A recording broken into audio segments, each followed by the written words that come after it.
Yeah, I'll give you a clap. Hi, I'm Hui Cha Poos. I am 50 years old this year. I'm a mother, I'm a dreamer, I'm an activist, I'm a pioneer, a dancer, choreographer, a student first, then a teacher, and I'm an artist.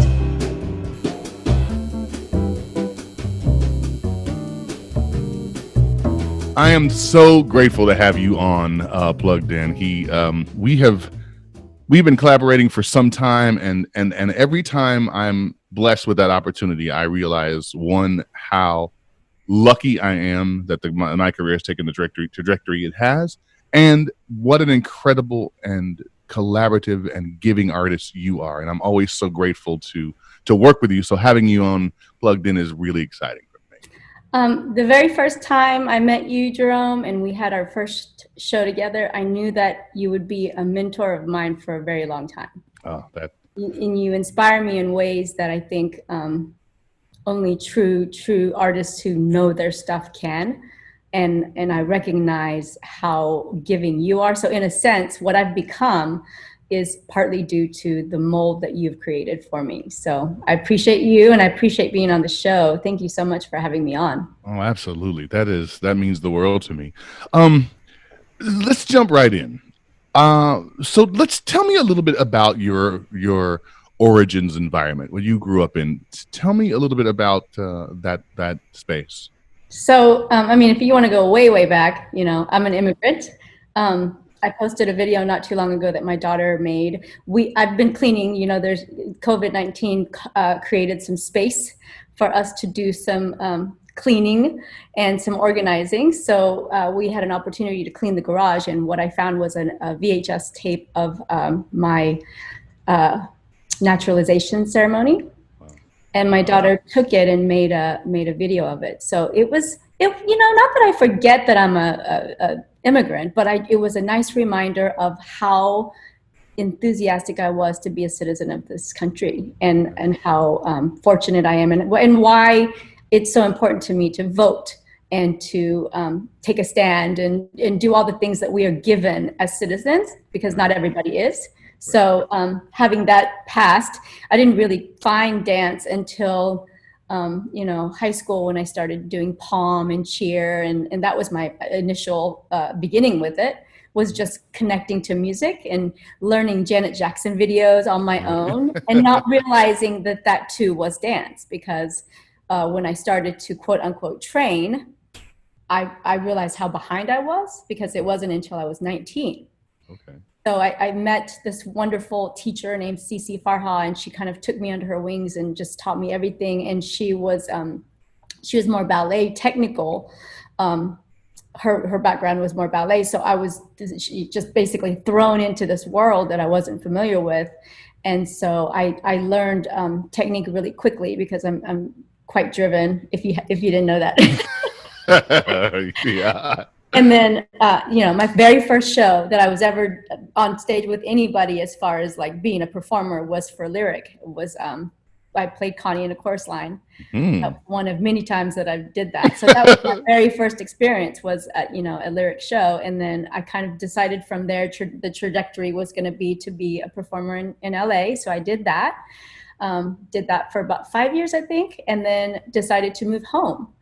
And then found teaching, found that I loved that, and then found choreography, and have just been doing that since. And then from there, I saw a need for some community involvement and organization that created a space for dancers who wanted to continue their training. So that it's all kind of developed organically. I'm not afraid of hard work, but I'm also not afraid to start something without knowing exactly where it's going to go. Right. So I think that's been the catalyst for some of the direction that I've had. It's not like I drew a path. I'm following it. Well, that's great. That's great, because you've kind of given us an outline for the course of the show. Now you've kind of laid out kind of the pieces of the roadmap. So going back, you've been introduced to dance, you're a young person. Was that environment supportive as far as your pursuit of kind of art and creativity? How was that in terms of relationship with your parents? Like, did they find that an exciting path, or was it please No. don't do that? No, I don't know. I can't speak for every Korean family, but for mine, it was a librarian, a nurse, and I ended up doing what they, I think, determined to be aerobic dancing. Okay. Okay.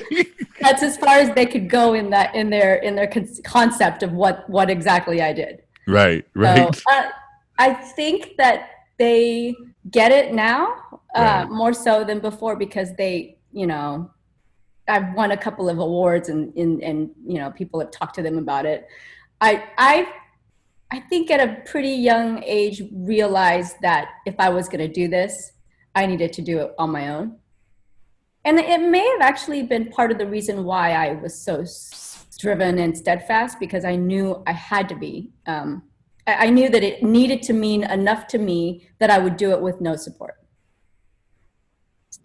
So I never relied on it. It's always nice. Validation's always nice. It's always great to have people come and tell you how great you are. But if you're not willing to do it on your own with no validation, then I think you're going to miss that last little chunk that pushes you that extra mile. Yes, I wondered about that, because I think there are so many of our young artists who do have to figure out this is a path that sometimes you have to take on your own. Not everyone is going to be fortunate enough to have parents who understand what it is. It's not necessarily that they are trying to suppress, this urge. Although, as an artist myself, I think I now understand that urge to suppress it in your kids. But you obviously you end up saying, well, you got to do what drives you. But I wondered about how that took place in your home, which led me to, we all reach, I think, this is a theory of mine, I think all artists eventually reach a place where they hit this point of no return, where there's nothing else you can do. Yeah. What was that for you? Moving back, I think in my young adult life, as with many people, my dreams were to, dance with Janet Jackson and go be on a movie and do music video. And a lot of those dreams were met. And I found that when I got there, and I can't speak for everybody, because I think everyone has to dream on their own, but I didn't get as fulfilled the way that I thought that I would in those moments that I thought that would happen for me personally. And I found, because I was guest teaching at different places at that time as well, and there was something about the connection I had with students that fulfilled me in a way that I just didn't have the same impact when I was performing. So I needed to pivot and ask myself, what is it that I want to do?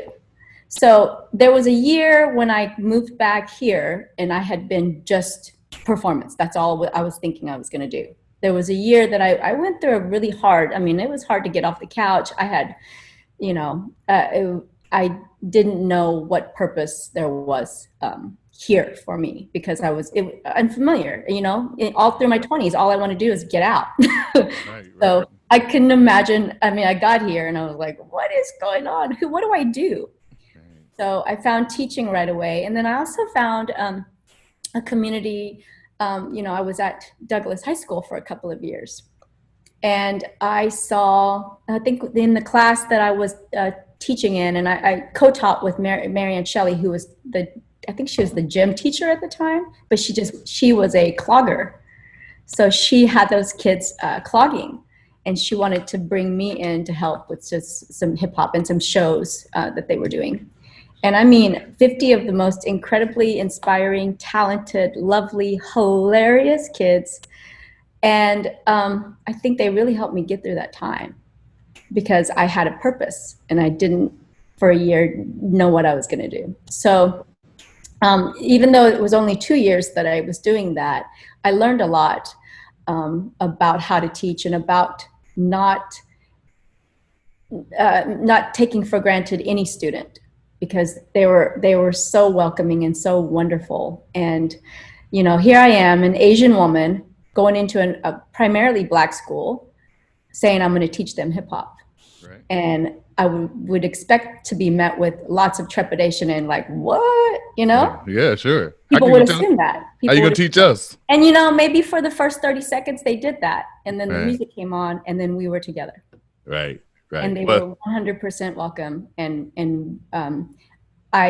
it was a really important time for me to grow as a teacher and as a person, to understand what a community is and how to help it grow.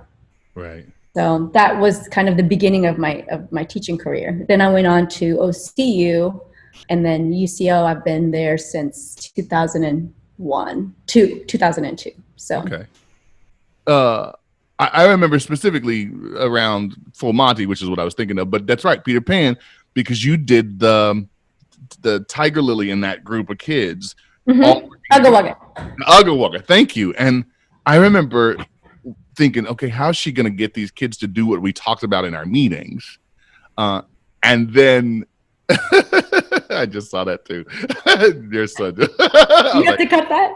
I don't know. But I remember thinking, how is she going to get these kids to do what we talked about in our meeting? And then walking away from the rehearsal process, watching it for a while, watching you come back and discover all of their gifts. Like you had integrated things that they came knowing how to do, things that they had never thought they would do. That was extraordinary. So watching you as a teacher was part of what really made me understand your value as a choreographer. As a teacher, one of my biggest goals is to grow everybody's efficacy. It's a word that I've used for a really long time, because I think teaching a dance on somebody and having it feel good on their body is one thing. It's great for that short-term moment, those fleeting moments on stage when they're doing it. But to grow their belief in themselves changes how they develop and how they approach the next project. Right. And I think slowly, efficacy is something that builds slowly. But I think if you tap into an actor or a dancer or anybody that has that, that's something that cannot be taken away from them. Right. Yeah. And it was I watched a documentary recently, and George Faison, he was talking about how he's worked with non-dancers, his whole career. And he said it's the job of the choreographer to make that non-dancer, actor, whoever, feel like dance is theirs. Right. And I 100% believe that is the case. And another thing that you taught me was the building of the community within that show is the most important thing to you, from what I can gather from every show that I've done with you. And so I think that has a natural way of producing more efficacy within the group, but also individually as well. Right. So let's talk a little bit about this performer in you, because we're moving around a little bit, and that's good. I like it. But of course it opens up other questions. So you go out to LA, you decide you have to be a performer. That's the thing, which is it's singular focused. I'm going to do this thing. That's the measure of my success. You're doing Busta Rhymes work, music work. You're doing Brian McKnight work. You're showing up in films. So in the young 19, I guess, how young were you when you were having these early I was older. I was 23, I think, when I moved out there, 24, something like that. So the young version of you would have thought, this is success. This is the measure of all of it, yeah? Right. The very first job I got in LA was a film, actually. I had been out there for a year, and one day I was waiting tables and I was teaching dance, and I was doing all the work, but not the work out there. I was doing work that I could have done anywhere. Right. And I had a real talk with myself and just said, if I'm going to be here and I'm going to sacrifice being with my family and my friends to be here alone and do this work, then I need to do this work. So I quit my job. I quit the dance teaching job, and I auditioned for like 2 weeks straight. And the first gig I got was Batman and Robin movie. Right. And I was like, well, this is pinnacle work, right? Mm-hmm. And I think the thing is, and I'm not discrediting anybody who goes and fulfill. I've got lots of friends who stayed there and who have fulfilled their work. But I'm also I'm a planner, and I'm also somebody who likes to, like, I want to be independent, and I want to take care of myself. And I found that every job I did, because usually they're short-lived, they're short-term, I wasn't enjoying as much as I thought I would be, because I was spending half the time wondering what's next, because your bills don't stop coming. And some of that I do have a little bit of regret about just not enjoying it more and not being in those moments more. Sure. But I also think I'm very intuitive and listen to myself, and inside of my soul, there was just something missing for me as a performer. I love performing. But one of the things that I think I loved most about being out in LA was not so much performing, was taking class, was the community that I had built in the classes that I was taking from all of my favorite teachers. I mean, teachers that I had dreamed, my biggest mentor in LA was a woman named Cinderella Che, and I became her assistant. Well, so the Smooth Criminal video with Michael Jackson, the Asian woman that guides him around, that's her. Wow. I grew up watching her in that Smooth Criminal video, and then there I am taking her class, and like we had a group, and the things that you learn about yourself in class, I mean, that was tangible to me. That was memorable. I don't remember the jobs necessarily. I remember the people. Yep. You know what I mean? So yeah. I think I needed to find something that would fulfill me in those kinds of ways. So performing was great. I did a job in Japan. I worked here and there, and it was fun, but it wasn't my lifelong purpose. Right. And so you hit this place, and you're working. You're feeling like you're making progress. Talk me through the process of deciding to come back to what I assume by this point you feel is home, Oklahoma, right? Yes. Well, my family was here, right. And I wish it were more complex than this, but my ex-husband, who was my boyfriend at that time, and I wanted a dog. Fair. And we talked about it, and we couldn't have one in our apartment, and we couldn't afford much at that time. And, every visit we had an opportunity to take was to home. Mm-hmm. And I think it was kind of at the same time when I was realizing what I needed. And I was like, well, I can get these things at home. Right. So, and, you have to understand at that time, race wasn't there, no university position. I didn't have any of those things. I just thought I could build something. Right. And if you are at home with surroundings and people that are supporting, and, family that you can count on, it just seemed like worth it at that time. Right. And I wouldn't give that up for a million years, because now I have, my daughter and my son, and they're my biggest reason for any purpose here. Right. Well, and it's something that I wanted to share, not because we want to set an agenda for our young artists that are watching this, but as much as the accepted wisdom is you got to go off, and I think that's a really valuable part of the artist's journey. There is also a really powerful pull towards finding your home base and your center, and finding your purpose that has absolutely nothing to do with the stage. Right. And so there's as much strength in going off as there is in coming home, and neither is, and this is a point I really want to make, because I've heard people say this, neither is a failure. Neither right. is a change or a sellout. It's about where you are in your journey at that moment. Yeah. And well, something that one of my mentors said to me early in the career was, your career can be whatever it doesn't have to be only in your 20s when you're doing this and that. You can have as long of a career as you want, and you can make it what you want. What you become isn't it's you make that, you build that. So if you want to call a teaching position at a middle school or a high school, if that's your calling, you've made it. Like there's nobody gets to set what that criteria is.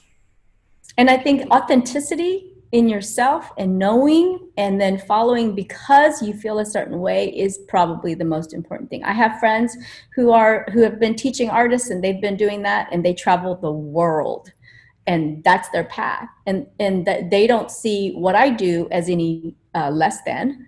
It's just these are our paths. And I think as long as you're being true to yourself, the happiness and the fulfillment that you find is within. Yeah, absolutely. So you get back here, you get back to Oklahoma, and you're looking, it's hard to get off the couch and you're not 100% sure what this place has to offer, and teaching turns it around. Mm-hmm. High school students at Douglas High School in this urban setting.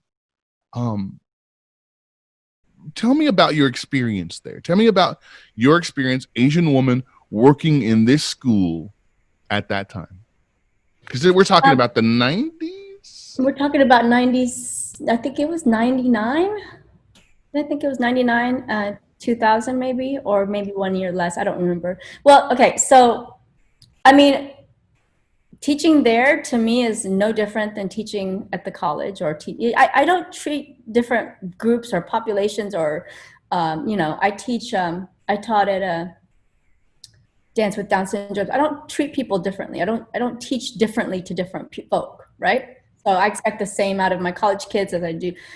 There are, different levels that there are, and I have to be able to pull them up. I think as long as the scaffolding is happening and they are growing, I think the effort is what's important to me rather than a product or an outcome. The product and the outcome are the goals. They had a show that they worked on, but they taught me more than I taught them. It was the first time I had a big group because it was half girls and half boys. I had just as many boys dancing as girls. Yeah, because this was just a high school class. It wasn't a dance class. It was a high school class. They put these kids in here. She had to figure out what to do with them. So she did clogging, and then she brought in different artists. And I did hip hop with them, but then they wanted to do other things. They wanted to learn ballroom. They wanted to do, jazz. We did all kinds of things with them.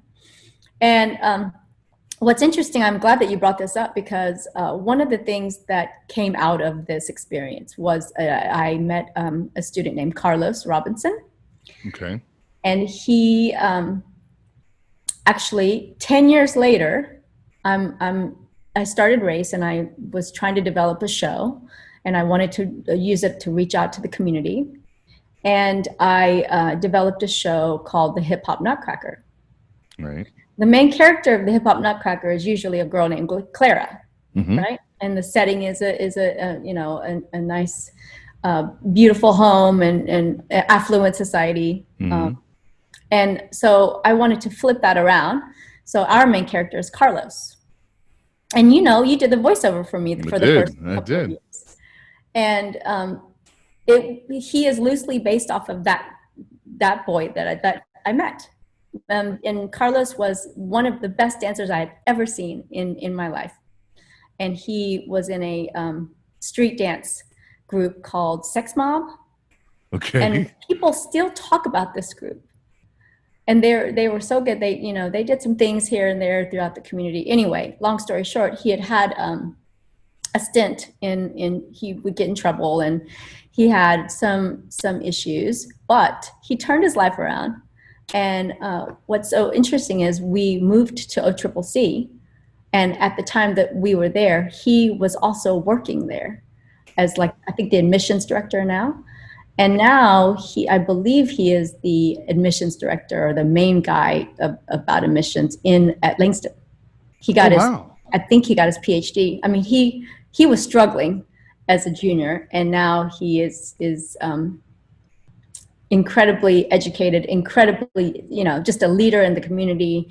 And so the last 2 years that I've had the show, he has come and been a spokesperson at the show, come and talk to the kids. I've had him, I've had Desmond Mason, I've had JB, people in the community that have gone through the struggle, but then pulled themselves up, right, and are pulling up others. right. So I think I made a lot of connections at that time with a lot of those kids, and I still talk to them, and I still, see them in the community. But I think he is the reason that Hip Hop Nutcracker exists, because I had that character in mind based off of him. And so I think that was something that needed to happen so that I could learn and grow from it, and also involve the community. Because one of the things that the show does is we go into the KCPS schools and we work with the dance programs there. So we have anywhere between 5 to 7 schools involved in 80 to 100 kids every show. So yeah, that's why that happened, I believe. I truly think that things, experiences happen to push to the next experience. And everything that's happened with COVID, I had lots of questions, still have lots of questions, but I think what it's done for a lot of us is cleared some space and time for us to think and read and educate ourselves about what is going down, because now we need to reflect, and we need to think about moving forward and how. And I think it wouldn't happen if I was choreographing a show, I wouldn't have the time. Right. Too focused on that goal, on meeting that deadline. Exactly. Yeah. I mean, this is the first summer since I can remember that I haven't had a show or gone traveling or master classes. This is the time. So, I'm just listening to what the universe is saying and what is important right now, and trying to get my hands on all of the books that I can get and information, and I'm trying to learn so that I can be a better ally. Right. Well, I mean, that sort of takes us to one of the things we were going to discuss. I mean, you talk about building a community, and right now we're seeing this desperate need to find our community and to find allied voices so that we can move not just the Black Lives Matter movement forward, but Me Too, but the LGBTQ community, and what is the needs there, and our concerns for our trans brothers and sisters. I mean, it's an overwhelming thing that has happened, and I hope that it is teaching us, because something that I've discovered in recent years is that we are always trying to find ways to break out, to be the most. My group is more pushed down than yours, and you don't understand what it's like to. You're right, we don't. Nobody understands unless you've lived in those shoes. But the thing that is least valuable to us is the idea that we are separate somehow in our effort to achieve better. Right. And separate in our goals. I mean, really, what we all want the same things. Right. We all want our family to be safe and happy. We all want to grow. We all want to be the best versions of ourselves. But I think that the equalizing of the opportunity to be the best versions, Maslow's hierarchy of needs, start with the bottom tier, which is physiological needs being met. And you can't move up unless you have those met. And so many people are stuck down here systematically. And then the teacher's up here going, why aren't you up here? There's got to be a way to help everybody get to the equal tier so that we can all then make the choice. Absolutely. Well, and we want so desperately in our environment and in the arts community as a whole, we want so desperately to build a community, because then it gives us armor. It gives us armor to go out into the world. In that safe space that you try to create in a rehearsal hall, in a dance studio, it's difficult already. It's a difficult process because we have to get everybody vulnerable at the same time and strong at the same time. Mm-hmm. And it's equally interdependent. But it's an environment where you come in understanding that there is value, or at least we should. Mm-hmm. Now, taking into consideration that we're doing it just within our community, trying to open it up to the broader world is even more complex. But it's great to start with I'm on your side. Yeah. Don't know your journey, but I'm willing to listen and willing to learn if you're willing to listen and learn from mine. Right. Well, I think that, I mean, artists have a little bit of an advantage as far as tapping into their vulnerability, because you almost can't be an artist without being open. Just the act of performing in front of others is vulnerable. Just the act of trying something new for the first time, you're putting yourself out there without your ego, right? Because you're either going to do it well or not, and you're taking that risk. I think sometimes people confuse art with either like the physical, you know, sometimes dance becomes dance about just the moves. And there's so much more intrinsically that needs to happen in order to create the art of it. And same thing with acting, you know, sometimes people are just reading the lines. And I think you as a great director, is one of the things I love about your work, is that you're able to pull out that artist and have them connect to the lines in a way that is honest and is vulnerable every single time. And I think we have an opportunity to tap into that part of ourselves so frequently that I think that's why in these times, artists usually are the ones to speak out first, you know? But not everybody gets that opportunity. Not everybody has had the opportunity to put themselves in that situation. And so it's easy for many people that aren't connected to that part of themselves to just shut it down and only go from their ego. And I think that's, you know, probably most of the problem. Right. One of the reasons why I do this work is, you know, dance can communicate anything. Yeah. You know, when I was working with Lance, he came to me with an idea for a film, and he was like, I have a film about a girl that's going to prison because we have this really, really terrible prison situation with meth and drugs in small town Oklahoma with women. Sure. Particularly. Yeah. And he said, I'd like the film to include, you know, this boy that dances, and then this girl, and I said, do you think that, I said, dance can do anything. You can communicate anything you want with dance. Mm-hmm. I think that what I've learned is that understanding how to take a back seat, though, right, that it doesn't always have to be the center, and it doesn't always have to be about the person doing the steps, but that it can be a background. And I actually learned that, you know, through watching really great choreographers, Billy Blankenbuehler and other really great director choreographers. Right, right. You know, because a lot of times it's not so much teaching the moves, but it's teaching the intention behind the moves and teaching the person how to put that move on their body and still speak the language. Yeah. Yeah, we could, I think this could take us down. Days. Yeah, we could go down this rabbit hole for a while. And rightfully so, because right now we're raw. We're living in a really raw time when people they don't know what else to do. Mm-hmm. You know, they don't know what else to do. It is one thing when you've gone from, okay, we don't want to hear it from that perspective. We don't want to see you kneel, and that's disrespectful to my song and my flag, and this hurts veterans, and all of it is really about, I don't want to hear that. I don't want to know about that problem. Well, not knowing, we talked about this all the time, pretending something's not happening doesn't make it not happen. Right. It's happening. The pressure's boiling. It's just how long can you sustain it until it boils over, until it becomes something we have to deal with. And so. Oh, I think we're there. I think we're boiling. Yeah. Oh, we're boiling. Yeah.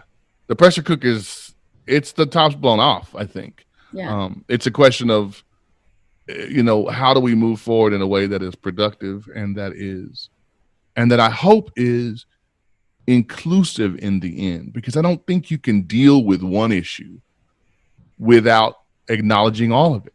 Right. I think, you know, and then they came from me. It's as long as it's okay to treat this person less than human, then that translates into, well, then I can add this person to the mix. Right. If it's okay to do it with people of color and men of color, then it's okay to do it with women of color. If it's okay to do it with women of color, it's okay to do it with women. Mm-hmm. You know, and if it's okay, you know, so that progression is clear. again, we just keep pushing it off to the side and pretending it's not. I know that part of that, your connection to the culture and to urban life, is kind of how you built towards creating Race. Isn't that true? Yeah, what's so interesting is Race at that time, was not as loaded of a word. Gotcha. I actually the acronym stands for Radical Application of Creative Energy. And but actually, I think maybe it is what it is because it is something that needs to be brought forth. It is something that we need to talk about. And, I too have done things that I'm now looking back at and going, well, no, why did I do that? That doesn't make sense because, I did a show called E-Race where we were trying to get to as dancers, because, you have the collective group, but then you have, who are you as a dancer? Who are you as a performer? And so I think we were thinking here on this tier as dancers, we want to connect together in one race. But now I see how in the larger scale, that might not, we needed to think that through and really, really look at that. But now I think moving forward, we'll be more mindful of things like that. Couple of years ago, we changed it from Race Dance Company to Race Dance Collective. And that was to be able to give more opportunity to more people who maybe didn't have the training that was required earlier, because I started out with my seniors that were college seniors who had this training, and it was a little more technical, I think. And what I'm finding now is we enlarge the population. The technique it's not codified. It's not necessary for it to be so regimented and codified. The hip hop technique that we've borrowed for so long, and even jazz technique, comes from African American culture, right? And that technique isn't necessarily ballet bar technique. It is, borrowed from all these different types. And so the collective, what it does is open up and expands opportunities for people that maybe haven't had ballet training to be able to have an opportunity to perform. And the ballet trained dancers here to now learn from this group. You see what I'm saying? So I'm really glad we did that, because in a larger picture, that's what we need to do just as a society, is borrow from each other, but also with the understanding of what we've taken, what we've appropriated in the past. Whether it was knowing that we were doing it or not, we need to acknowledge it. Dance goes all the way back. And we've stolen and borrowed and taken from Black culture from the beginning of it. I mean, the great dance grandfathers, quote unquote, in jazz, borrowed from that culture. They didn't know how to give credit at that time. So then it was taught lineage. And what do you see when you go back and look at jazz history?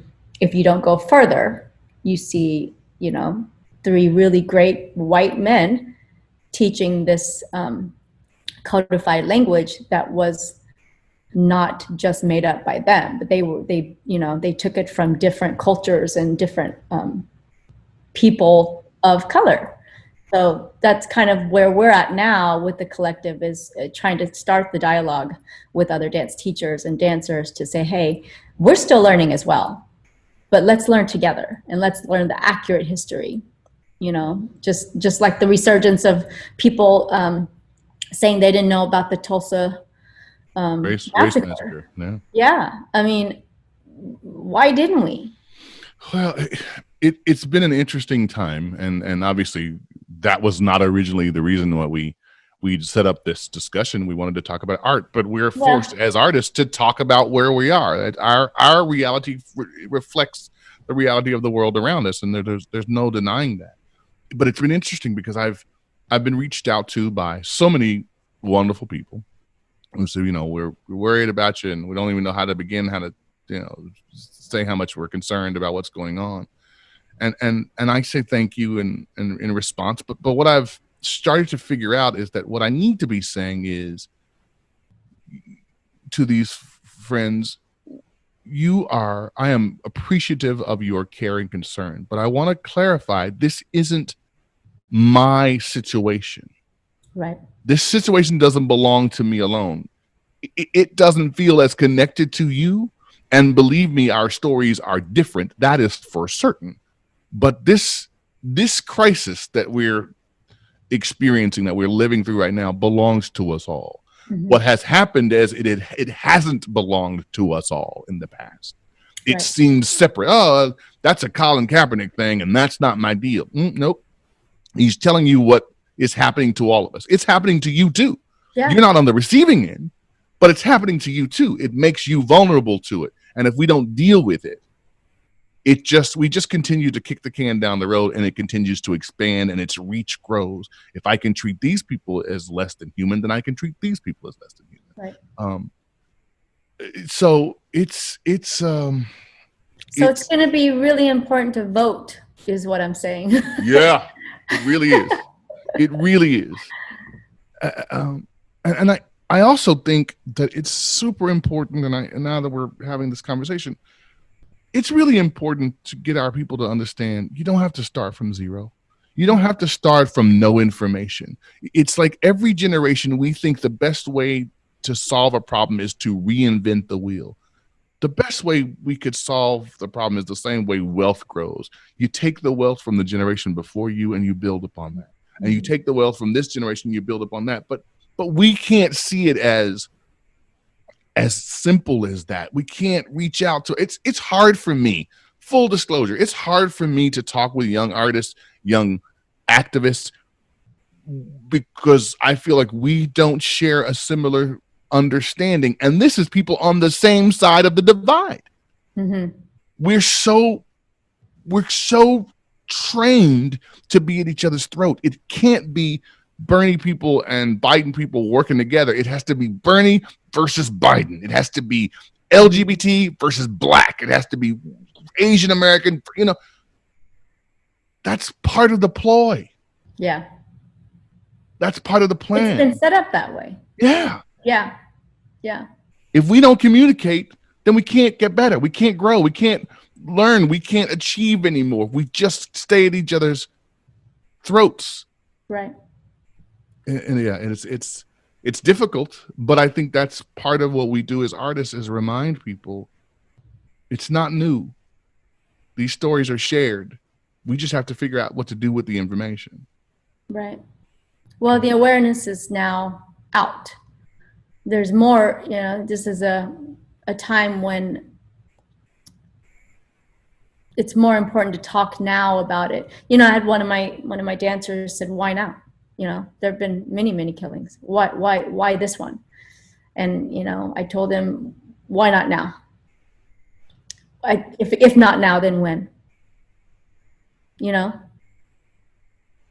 All those opportunities that we missed in the past, we missed them. But we can't do anything about that now. But we can say something now. Right. And it's important that we do. It is. It's very important. So, you know how you go back from that, but I think, again, these interviews are about the artist journey.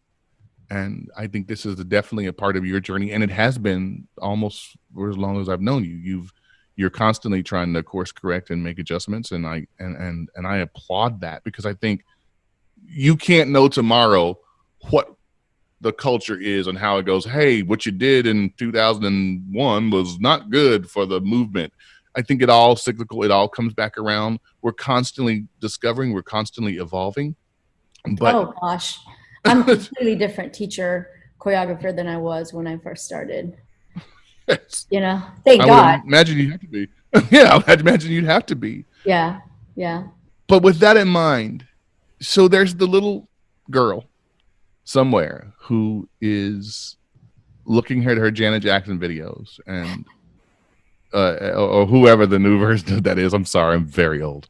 No, that's who it was for me. Yeah, it was for you, but yeah. Whoever is like she's looking at now, and she's about to go off on to take your path. Mm-hmm. What's your advice? What do you tell her that you didn't know then that you know now? I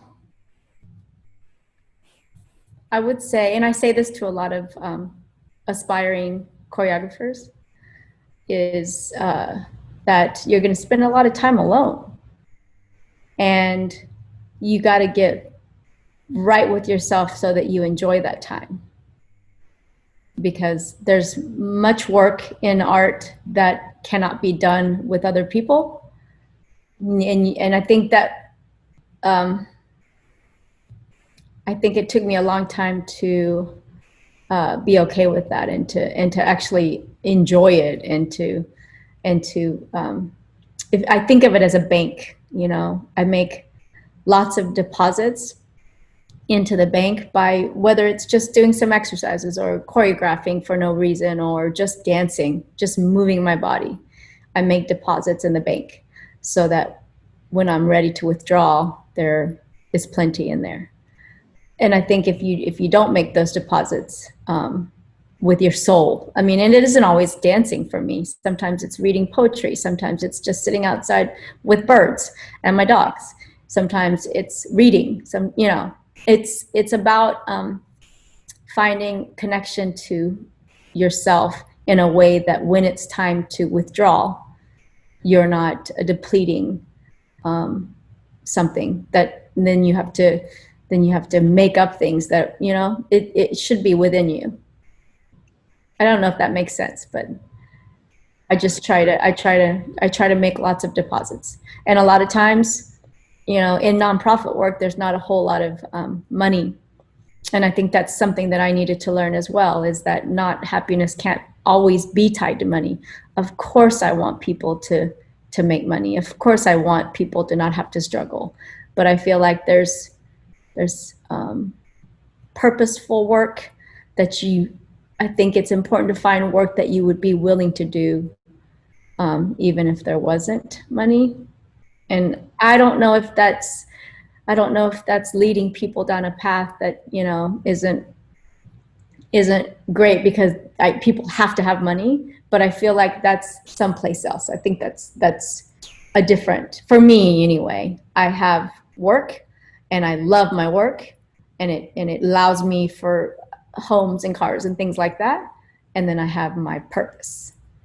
And I love the fact that I'm able to be in an industry that allows me to join, mm-hmm. but I also need this extra thing over here that I'm doing just for doing. Gotcha. And so don't be afraid of that. I think a lot of people have fear that they're not going to be able to fulfill that dream for themselves, whether it's buying their parent a house or, you know, I think that was my dream when I was younger. Right. You know what I'm saying? Like, I'm totally, yes. Getting that purse. I had that. I had that still. I was like, yeah, I wish I could. The second I was able to let that go and go, what am I doing? What fulfills me? And none of the things on that list were material driven. They weren't driven with monetary effort. It was all just improvement, learner mindset, intrinsic motivation to do things for others, you know, right, stuff like that. So I would say try to find that within yourself, and then trust yourself. Okay. I think she's going to get that. She's going to find that valuable. And so I'm going to change it up now. 5 years from now, we hopefully won't be in the same situation. Hopefully we will have changed. We will have grown. We will have made progress. But obviously there are always shortcomings. There's always more work to do. I want you to tell he of 5 years from now, what is it you want her to be doing? What is it you want her to, how is it you want her to make a difference, both as an artist and as an activist? I think that something happens when you have kids that are getting ready to go off on their own. Because for the longest time, I identified as a mother, And although I will always identify as a mother, I will become a mother that's not necessarily needed as much from a mother role. And so on that aspect of my life, I think I'm finding this with my 19-year-old daughters, where we're building a different kind of relationship. I bring my children up in my future because they are a big reason I'm an artist, and a big impact on me as an artist, because I think connecting to artistry is about connecting to the human experience. And there's no two humans I learn more from than my children. So I look forward to building and establishing new relationships with them as adults. I think 5 years from now, things are not real clear on where the university is going, what direction we're going to take as far as teaching. But I think that I've always been really open to learning new technology. I just like that stuff. So I think I'm up for the challenge of learning and navigating a new way of teaching. I may not like it at first, but I'm willing to do the work to find that connection again if I have to. And I kind of feel like this whole technology necessity is, I think there's more in the access that we have, and there's so much more we can do with it than we even know right now.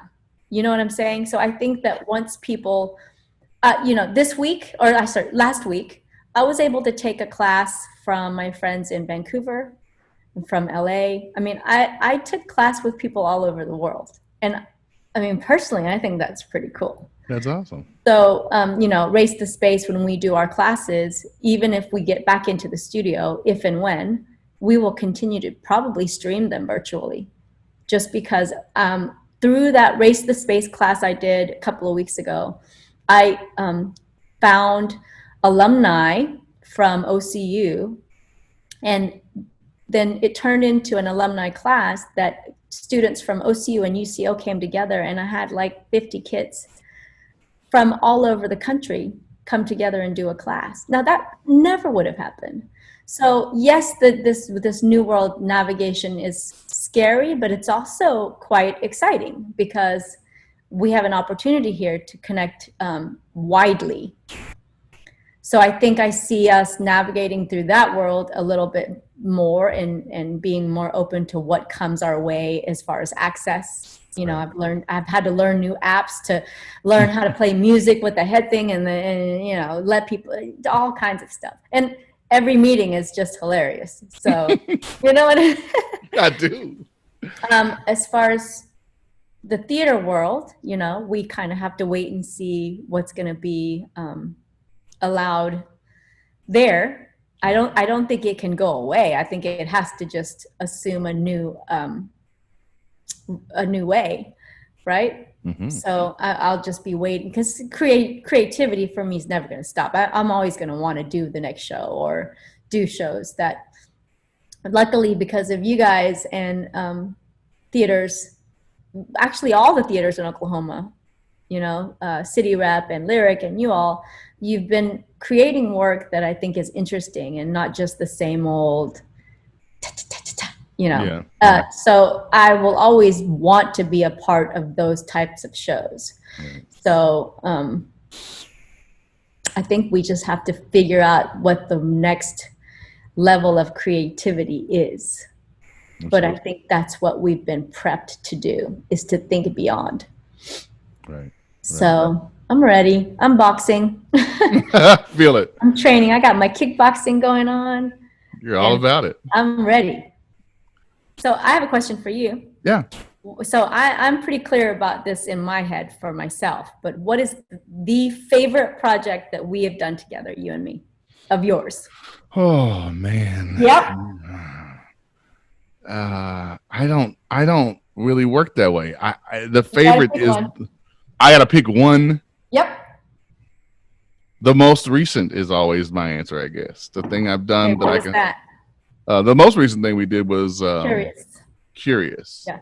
But I'm not gonna be a good person to play this game, because Crowns I adored, and In the Heights I adored, and once the freaking Full Monty, and and American Idiot. Like American Idiot, it moved me in ways that I can't even tell you because it was so live. It was live. It was live until the first opening night curtain. We were still finding ways to communicate that story because we had nothing but lyric, nothing but these incredible performers and an open palette that we would paint on and fuck up the painting. And so what was yours? There have been shows that may have made impacts on me differently. Yeah. But I think if I think back and I can only pick one show that has been my favorite to work on with you, it would have to be American Idiot. There was something about the alchemy of those people coming together and what that messaging was. And honestly, I did not connect to that music until that show. And there was something about the connection to that music and that time. And actually, if that show came back now, it would be just as impactful. I believe 100%. Yeah. And the dancing, the dancing was great. And remember, I fought for the nurses to dance and I won that battle. And I love that. Yes. I do remember that conversation. And I was like, I don't know. What is the story of the dancing? Go away and come back later. Okay, I'll see it. And then I did, and I was like, all right, she's right. But I can't act like she's right until later. I have to pretend like I have to take it home and sleep on it. Yeah, I think that was my favorite show. There are things that I loved about every show. I mean, right. Every show has a unique list of things that changed me and that I loved. But if I had to just pick one, I had to pick one last show that I could do again, it would be that one. Well, I like to end these to steal from the culture. I like to end these with the Bernard Pivot questionnaire, just because I think they're really valuable. So I'm going to ask you a series of quick fire questions and give you an answer.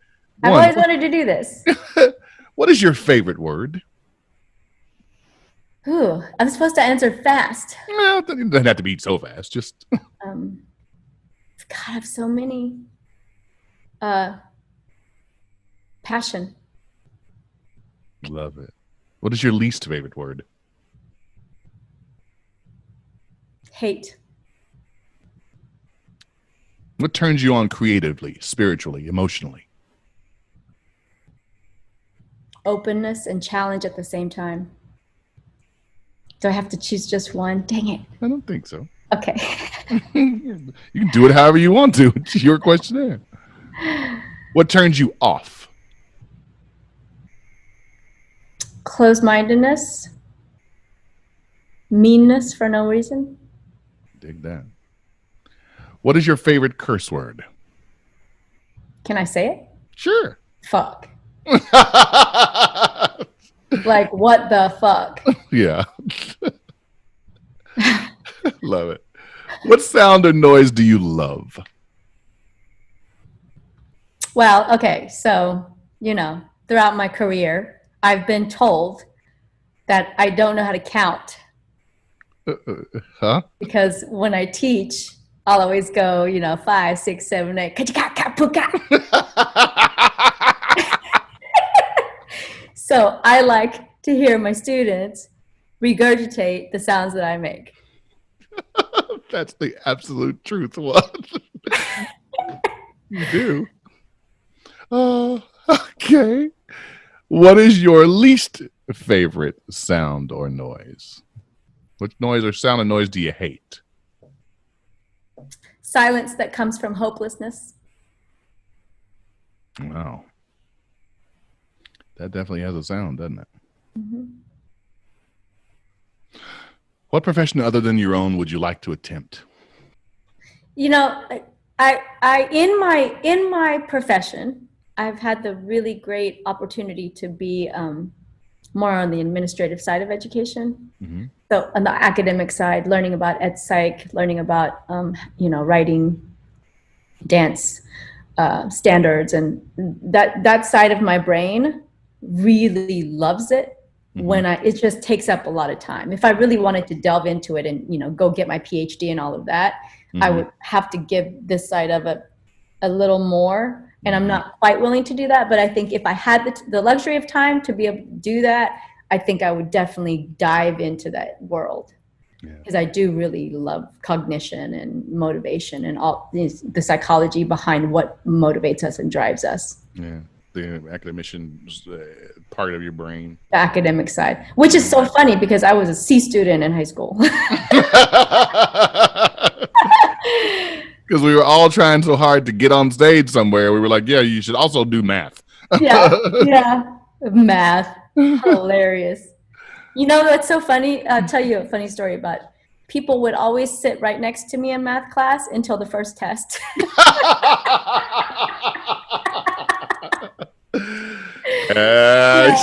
That's what they get for believing the stereotype. You buy into the stereotype. I'm always like, now you know.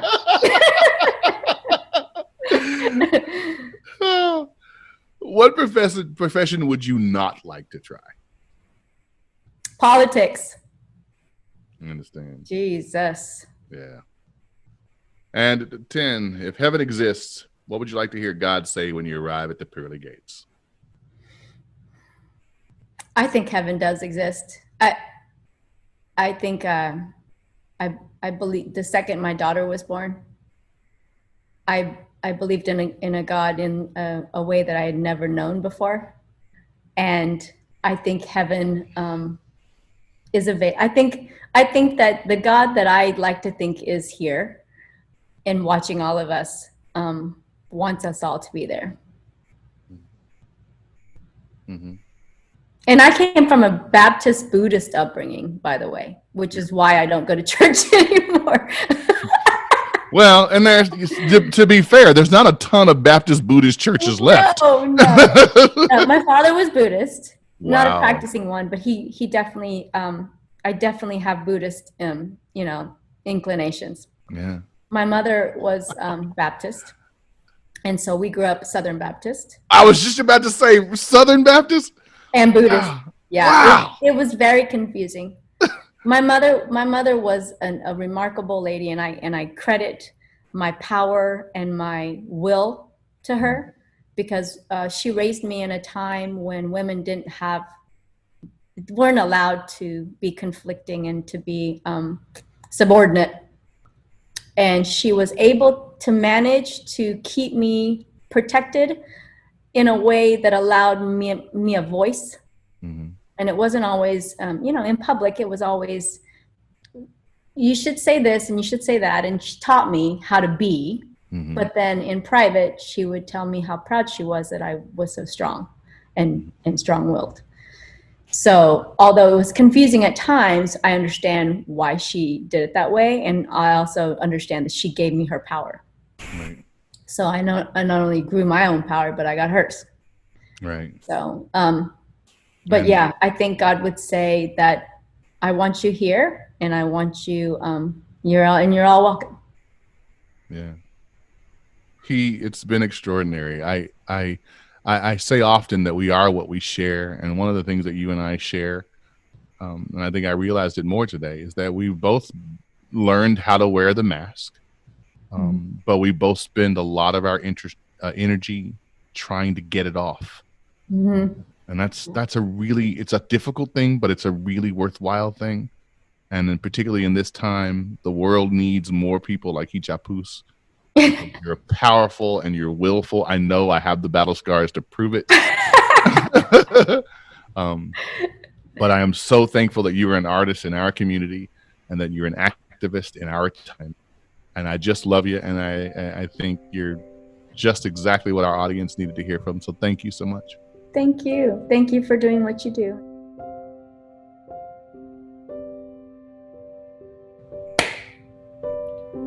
I'm Hui Cha Poos. I'm an artist, and I am plugged in.